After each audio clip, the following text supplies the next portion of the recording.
টেকসই উন্নয়ন লক্ষ্যমাত্রা বাস্তবায়নের প্রয়াসে দেশের শিশু কিশোরদের মধ্যে সচেতনতা তৈরি করা সহ দৃষ্টিভঙ্গির পরিবর্তন ও সৃজনশীলতাকে এক ধাপ এগিয়ে নিয়ে যেতে রাজধানীর বিয়াম অডিটোরিয়ামে অনুষ্ঠিত হল ফাতিহা আয়াত প্রেজেন্টস জিরো অলিম্পিয়াড 2025।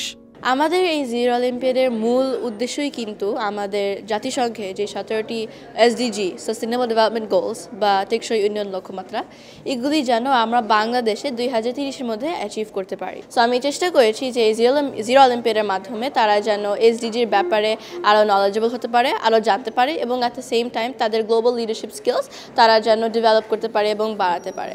জাতিসংঘ কর্তৃক নির্ধারিত 2030 সালের মধ্যে অর্জিতব্য 17টি উন্নয়ন লক্ষ্যমাত্রা নির্ধারিত বিষয়ভিত্তিক এ আয়োজনে প্রাথমিক ধাপে রেজিস্ট্রেশনের মাধ্যমে অংশগ্রহণ করেন দেশের সহস্রাধিক প্রতিযোগীরা। আমি কম্পিটিশনে সবচেয়ে জুনিয়র ছিলাম।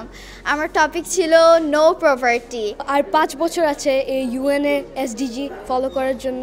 সো এই 5 বছরে এটা অনেক অ্যাওয়ারনেস রেজ করবে। তাদের মধ্য থেকে অনলাইন ভিত্তিক পরীক্ষা সহ বিভিন্ন ধাপে যাচাই বাছাইয়ের মাধ্যমে চূড়ান্ত পর্বে অংশগ্রহণের সুযোগ পায় সেরা 17 জন প্রতিযোগী।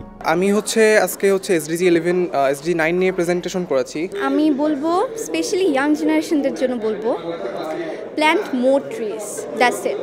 যেখানে জায়গা পান গাছ লাগান, দ্যাট উড বি ইনাফ।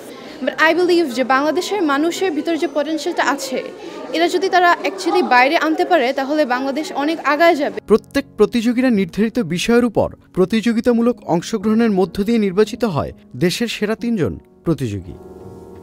চূড়ান্ত পর্বে বিচারক হিসেবে দায়িত্ব পালন করেছেন দেশ ও বিদেশের গুরুত্বপূর্ণ ব্যক্তিবর্গ। এই এসডিজি গোল হচ্ছে আমাদের এমন একটা প্ল্যাটফর্ম যে প্ল্যাটফর্মের মাধ্যমে আমরা সুন্দরভাবে বেঁচে থাকার স্বপ্ন দেখতে পারবো, সুন্দরভাবে বেঁচে থাকতে পারবো এবং আমাদের পরবর্তী প্রজন্মকেও ভালোভাবে বেঁচে রাখার জন্য আমাদের কার্যক্রম আমরা গ্রহণ করতে পারবো এবং এই প্রোগ্রামের মাধ্যমে ভালো কিছু হবে বাংলাদেশের এবং সারা বিশ্বের, এটা হচ্ছে আমার প্রত্যাশা। Sometimes crazy ideas, sometimes really small steps can make really big thing happens around the world. And I really hope that this really great initiatives, event what we have here all today is growing, not just in Bangladesh, but also worldwide level, because young people and all the world needs it. Yes, it is true. Education is the key. We will have to educate our children. গার্ডিয়ানদের বড় দায়িত্ব হচ্ছে আমাদের বাচ্চাদেরকে extra curricular অ্যাক্টিভিটিসে involve করা। বিচার কার্য পরিচালনার পাশাপাশি প্রত্যেকেই তাদের আলোচনায় দারিদ্রতা দূরীকরণ, সুস্বাস্থ্য নিশ্চিতকরণ, শিক্ষার উন্নয়ন, লিঙ্গ সমতা, প্রকৃতি ও জলবায়ুর উন্নয়ন, শান্তি, ন্যায় বিচার কার্যকর প্রতিষ্ঠার উপর বিশেষ গুরুত্ব আরোপ করেন। তারা মনে করেন জিরো অলিম্পিয়াডের মতো আয়োজন দেশের এসডিজি উন্নয়ন লক্ষ্যমাত্রা বাস্তবায়নে গুরুত্বপূর্ণ ভূমিকা রাখবে। যে ফাতিহা আয়াতের মতো যেন সমাজের প্রতিটি সেক্টরে আমাদের প্রতিবন্ধী ব্যক্তিদের অংশীদারিত্ব নিশ্চিত করে।